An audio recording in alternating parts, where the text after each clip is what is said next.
Good morning बच्चों। आज मैं आपको class 5 subject math chapter 6 exercise 6.3 और पार्ट 1 ये एक्सरसाइज आपकी स्टार्टिंग है। अब है आपका क्वेश्चन नंबर 1, पुट ग्रेटर और smaller in the boxes. Boxes के अंदर आपको साइन लगाने हैं ग्रेटर और स्मॉलर के। अगर कोई डिजिट आपकी अगर इस तरह है 3 और 5, इसमें आपको साइन लगाना है ग्रेटर का स्मॉलर का। तो यहाँ तो सीधी सीधी आपको पता है 5 ग्रेटर है 3 स्मॉलर है, क्लियर है। लेकिन अगर फ्रैक्शनल आ जाती है तो फ्रैक्शनल में चेक कैसे करेंगे कि वो आपकी ग्रेटर है या स्मॉलर है। अब उसके तरीके आपके 3 हैं। अगर नीचे वाली डिजिट इक्वल है या ऊपर वाली डिजिट इक्वल है या ऊपर नीचे दोनों की डिजिट अनइक्वल है, कैसे चेक करेंगे? पहले आप करेंगे जैसे नीचे की डिजिट इक्वल होती है। अगर नीचे इक्वल होती है यानी कि इसका डिनोमिनेटर अगर इक्वल है, ठीक है, तब आप जो ऊपर वाली डिजिट बड़ी है जिसका न्यूमरेटर बड़ा है तो वो बड़ा ही है, ग्रेटर है। तो यहाँ पर 9 और 11, नीचे आपका डिनोमिनेटर सेम है, अब न्यूमरेटर आपका 11 बड़ा है तो ये वाली ग्रेटर है। जिस तरफ ग्रेटर है उस तरफ मुंह खोल देना है, क्लियर है, सिंपल है। यहां पर आपका डिनोमिनेटर सेम है, यहां आपका डिनोमिनेटर सेम है, ठीक है। अब यहां का न्यूमरेटर सेम है। अब इसका उल्टा कर देंगे। उल्टे से मतलब जो नीचे छोटी है वो बड़ी मानी जाएगी। तो नीचे छोटी कौन सी है? 3। छोटी कौन सी है? इधर से छोटी कौन सी है? तो अब ये वाली ग्रेटर मानी जाएगी, ठीक है। और जब दोनों डिजिट अलग अलग होती हैं तो हम एलसीएम के द्वारा भी कर सकते हैं और क्रॉस मल्टीप्लाई द्वारा कर सकते हैं। तो हम यहाँ क्रॉस मल्टीप्लाई द्वारा चेक कर लेंगे। तो क्रॉस मल्टीप्लाई द्वारा चेक करेंगे 5 × 9 और 6 × 7। तो 5 × 9 जा 45, 6 × 7 जा 42। तो कौन सी ग्रेटर हुई आपकी? 45,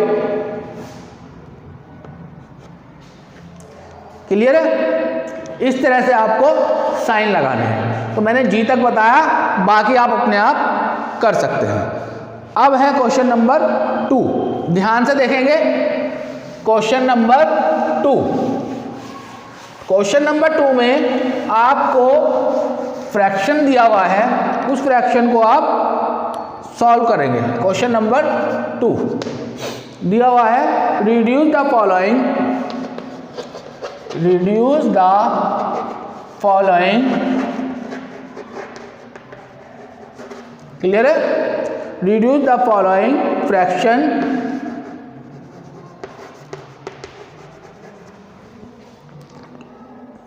into their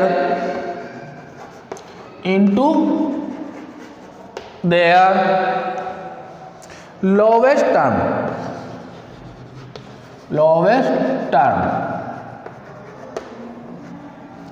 क्लियर है, कोई दिक्कत तो नहीं। अब आपको ए पार्ट दिया हुआ है 10/50। अब इसको लोवेस्ट टर्म का मतलब ये है कि वो डिजिट लिखनी है जब टेबल में आना बंद हो जाए। जैसे अब ये है 10/50। तो अगर हम इसको करते हैं तो हम 0 से 0, अगर 0 से 0 है वो कट सकती है। तो अगर हम 0 से 0 कट कर दें तो आपका 1/5 रह जाता है।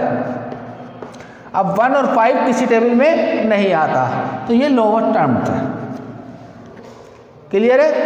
ऐसे बी पार्ट है 16/54,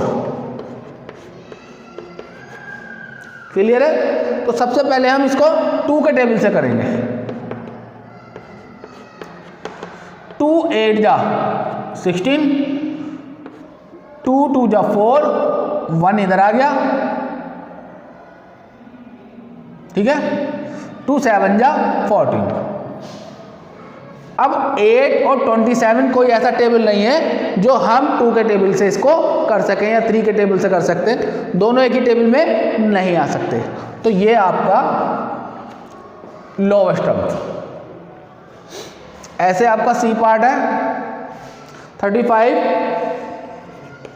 इंटू 49।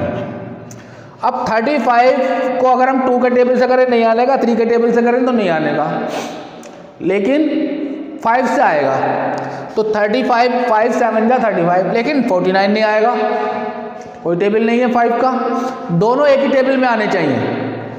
अब हम करते हैं 7 का टेबल, तो 7 में दोनों आ रहे हैं,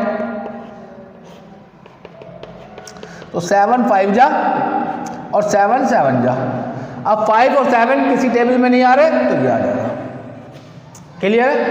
यानी कि एक ही टेबल से शॉर्ट करते चले जाना तब तक जब तक वो टेबल में आना बंद ना हो जाए, तो ये लोवेस्ट टर्म हो जाता है। क्लियर है? Question number 3। अब क्वेश्चन नंबर 3 में आपको डायग्राम बना हुआ दिया हुआ है, इस डायग्राम से आप फ्रैक्शन सॉल्व करेंगे और साथ में साइन भी लगाएंगे। अब वो किस तरह से करना है देखिए ध्यान से। क्वेश्चन नंबर 3 का क्वेश्चन है, राइट द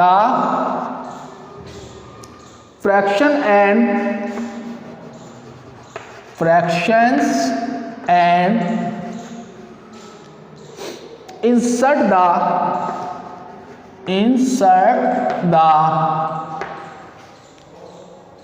correct sign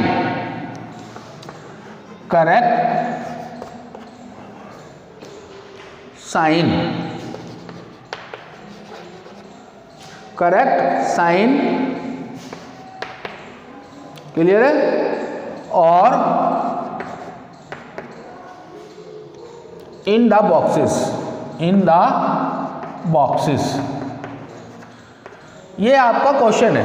अब इसमें डायग्राम आपको बना हुआ दिया हुआ है, ए वाला ही करा रहा हूं, बाकी अपने आप कर सकते हो आप। ये दिया हुआ है फिगर। अब इसमें 1 2 3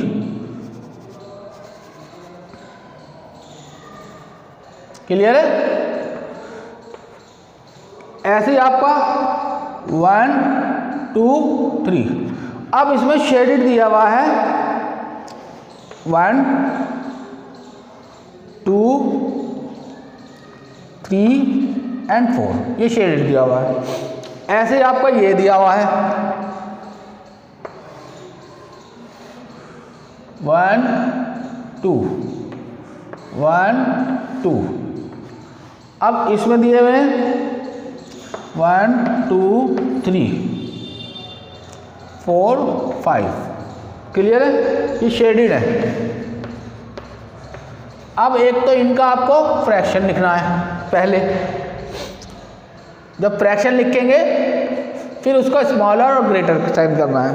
तो पहले फ्रैक्शन लिख लेते हैं। टोटल पार्ट देखो कितने हैं, 1 2 3 4 5 6 7 8 9। तो 9 तो डिनोमिनेटर हो गया, 1 2 3 4 5 6 7 8 9, इसका भी 9 डिनोमिनेटर हो गया। क्लियर है? अब शेडेड पार्ट गिन लो, 1 2 3 4 1 2 3 4 5। क्लियर है? यहां तक तो सेम है।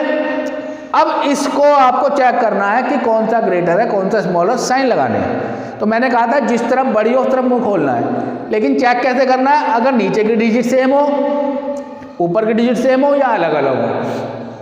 तो यहाँ नीचे की डिजिट सेम है, और जब नीचे की डिजिट सेम होती है तो ऊपर वाली डिजिट जो ग्रेटर है वो ग्रेटर मानी जाएगी। ऊपर ग्रेटर क्या है? 5, तो 5 ही ग्रेटर होगी। क्लियर है? इस तरह से आपको ये करने हैं। बाकी मेथड उसी तरह से करना है चेक करने के लिए। क्लियर है? क्वेश्चन नंबर 4 ध्यान से देखेंगे। Question number 4। अब क्वेश्चन नंबर 4 में है, अरेंज द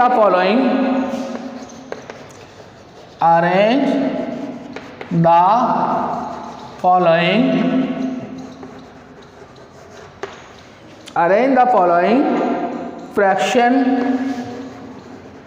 फोर्थ करोगे तो अपने आप हो जाएगा, इसी के अकॉर्डिंग है। Fraction in the ascending order, ascending order, ठीक है। अब दिया हुआ ए पार्ट, एक कर लोगे तो बाकी सब अपने आप हो जाएगा, फिफ्थ क्वेश्चन भी अपने आप हो जाएगा। 3/8, 2/8, 6/8, 7/8, ठीक है। अब नीचे की डिजिट सेम है तो इसका मतलब ये होगा सबके जो डिनोमिनेटर है सेम है, तो अब सीधी सीधी जो डिजिट बड़ी है वो बड़ी मानी जाएगी। तो इसको लिखेंगे असेंडिंग ऑर्डर में। तो असेंडिंग ऑर्डर कैसे होते हैं?